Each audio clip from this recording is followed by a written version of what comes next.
SN live, सच सबसे आगे। सिवान में शादी के 8 दिन बाद नवविवाहिता की संदिग्ध हालत में मौत। ससुराल में फंदे से लटका मिला शव, मेहंदी का रंग भी नहीं छूटा था।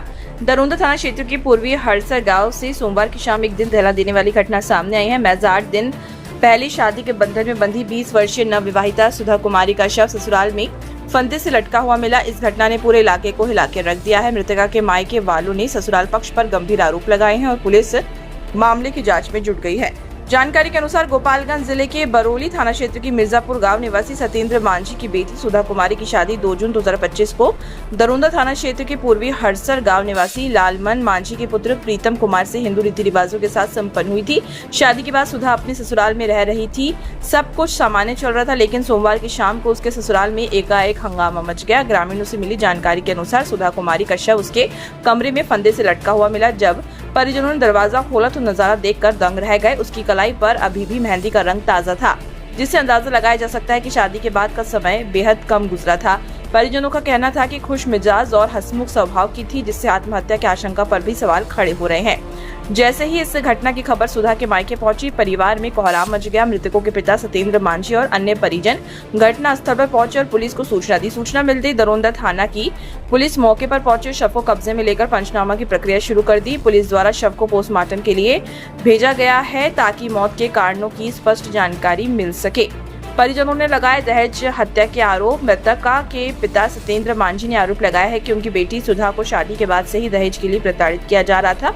उन्होंने बताया कि शादी में उन्होंने अपनी सामर्थ्य के अनुसार पर्याप्त दहेज दिया था, लेकिन ससुराल वाले इससे संतुष्ट नहीं थे। लगातार मोटरसाइकिल और नगद रुपए की मांग की जा रही थी।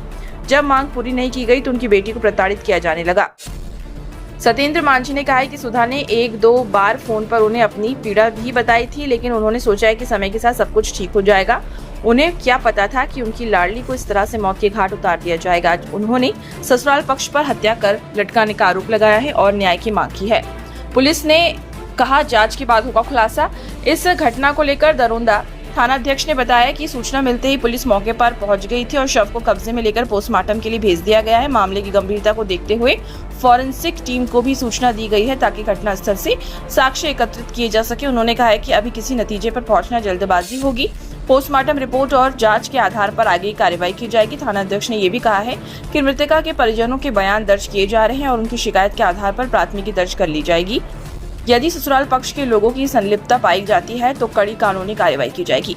गांव में छाया मातम, लोगों में गुस्सा। पूर्वी हड़सर गांव में इस घटना के बाद मातम पसरा हुआ है। गांव के लोग भी इस घटना से स्तब्ध है। किसी को यह विश्वास नहीं हो रहा है कि शादी के कुछ ही दिनों के बाद इस तरह के एक नवविवाहिता की जिंदगी खत्म हो गई।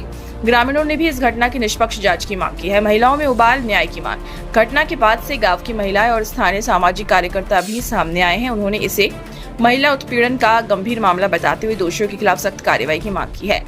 कई महिलाओं ने कहा है कि जब तक दोषियों को सजा नहीं मिलती है तब तक वे चुप नहीं बैठेंगी। सुधा कुमारी की मौत ने कई सवाल खड़े कर दिए हैं। क्या ये आत्महत्या थी या फिर सुनियोजित हत्या?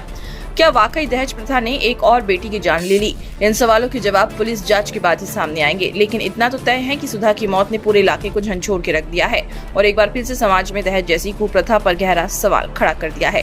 ब्यूरो रिपोर्ट, सिवान, उमर इरशाद, SN लाइव न्यूज, दिल्ली। देश और दुनिया की ऐसी ही खबरों को पाने के लिए जुड़े रहिए हमारे साथ। और हाँ, अगर आप वीडियो को फेसबुक पर देख रहे हैं तो हमारे फेसबुक पेज को लाइक करें, और अगर आप यूट्यूब पर देख रहे हैं तो यूट्यूब चैनल को सब्सक्राइब करना मत भूलिए। वीडियो को लाइक कीजिए, शेयर कीजिए और अपने कमेंट जरूर